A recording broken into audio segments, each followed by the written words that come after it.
Hi guys, welcome to the vlog. We're here at the courtyard of Castle Zichang and I'm taking the opportunity to take up some sun. So you see me like right now looking like an orange because I'm staying right at the spot where the sun is shining down on. Here's the courtyard of the dormitory. A while ago, I was turning my back I was facing the sun and it's a bit glaring. I hope that it's not as glaring for you guys now that I turned my back to the sun so that I can have the heat of the sun going to my back. It's nice to soak up some vitamin D this morning since as I mentioned last time, we haven't had enough sun last week because there's a lot of rain and it's quite cloudy the whole week. We haven't seen any sun during that time. We're not having a tour today. We're just doing a tease by showing you on the background dormitory 10 of Zichang dormitory of the National Cheng Chi University. We're here right now to talk about my third content, and it's about the Apostille Convention.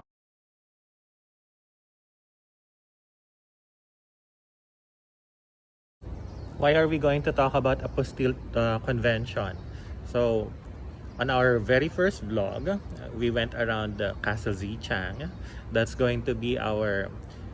our first set of content. So next week, we're going to go on tour again around campus. The second set of vlogs are about tips for students. So for the first tip for students, we had 3 important documents if you're going to apply to study abroad.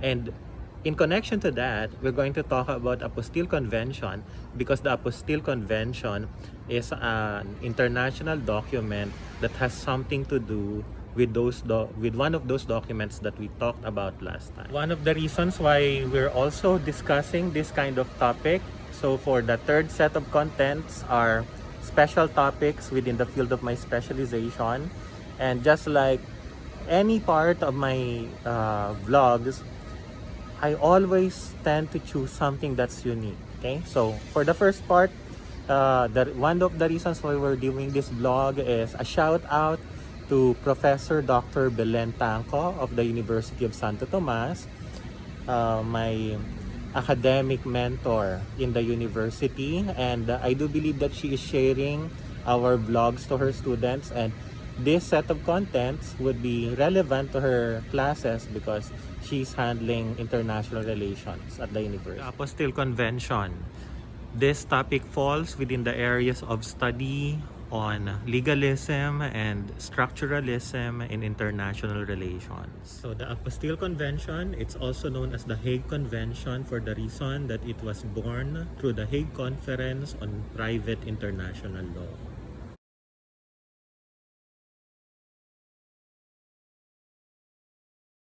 In order to understand this, we have to go back to an important lesson in international relations and in political science. In Manila, I always ask my students on day 1 in international relations, is there a world government? So that's the question. And the answer to this is, international law only exists when 2 or more states come together to place themselves within the bounds of an institution. It is just like an international social contract. This question issues from the fact that all states around the world are all sovereign. They have internal and external sovereignty, therefore, their own governments are in charge within their borders. And if that is so, the laws within the borders of one state may not be the same with the laws in another state. Aside from this, the laws within one state do not have jurisdiction within the borders of another state. The government of one state doesn't have authority within the jurisdiction, within the territory of another state.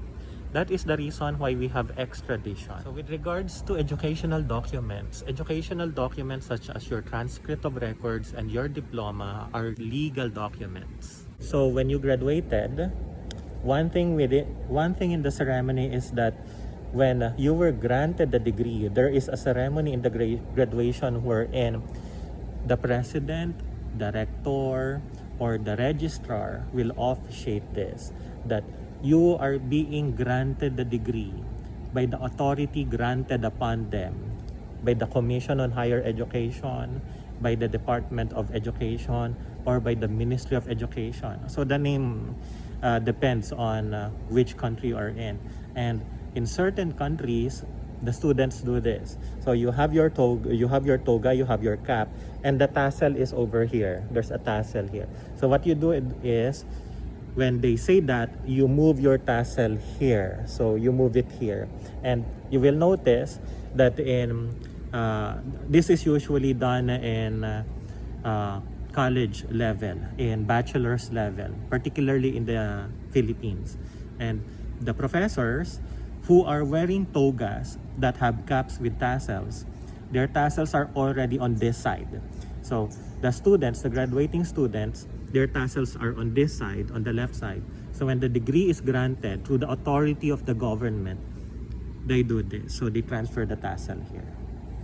Okay, so aside from that ceremony, look at your diploma, and you will notice there that the degree was granted through the educational authority of your government. So in order to have recognition, if you are going to go to another state and you're going to bring that educational document, that legal document, it also needs to be recognized by the authority of the other government, of the other state where you are going to. The practice before was called red ribbon or authentication. And what you do is you bring the document from your school to the educational authority within your state. So in the Philippines, that's Department of Education or Commission on Higher Education, depending on the level of education that you have already achieved. And then you bring it to the office in charge of international relations or international affairs. So you bring it to DFA. And then they authenticate it for legal recognition, of course. And then you also bring it to the embassy of the other state so that they can take the proper process to authenticate it and ensure that, number one, your education is real. What you are claiming is real. And from it, they can give recognition that you really have achieved this particular level of education. So notice, it's a two-way process. You go to your government's office and then you go to the office of the others. So from those basic things, which comes from the study of international relations and political science, we come to understand why we have the Apostille Convention. Now, because the Apostille Convention exists, what you only need to do is, if you are going to an apostille state, a state which is a member, a signatory to the convention, they recognize that convention, then all you need to do is bring your document to your own Department of Foreign Affairs, have it authenticated, and then the authentication now writes apostille. So you don't have to go to the embassy of the other state. The apostille is an automatic recognition among the member states. In a way, the Apostille Convention made things a bit easier. You only have to take half of the step. You don't have to go to the other embassy anymore. However, as we end our discussion today, I'm going to leave you with this question. Not really a question, but a mission. I'm not going to lay all the facts in this blog. The accession of the Philippines onto the Apostille Convention had objecting states. So there were other members who objected to the accession of the Philippines. What does this mean?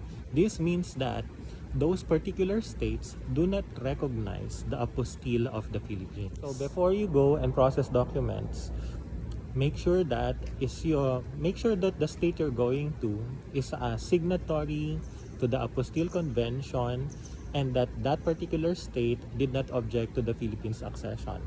So any other state which is not signatory, or a state which objected to the Philippines accession, means that you will have to go to that particular state's embassy and ask for authentication also. So you're going to go through the original process, the two-way process. Authentication in your state and authentication through their own diplomatic office. So I hope you had a good time listening to to my discussion about the Apostille Treaty, or no, sorry, it's not a treaty, it's a convention. Okay, so there's a difference between treaty and convention, but we are not going to discuss that today. I'm going to go take my walk now. I just had my breakfast when we began this vlog, and I've been soaking up enough sun. It's nice to finally get some vitamin D, and I'm going to take my daily morning walk. See you guys!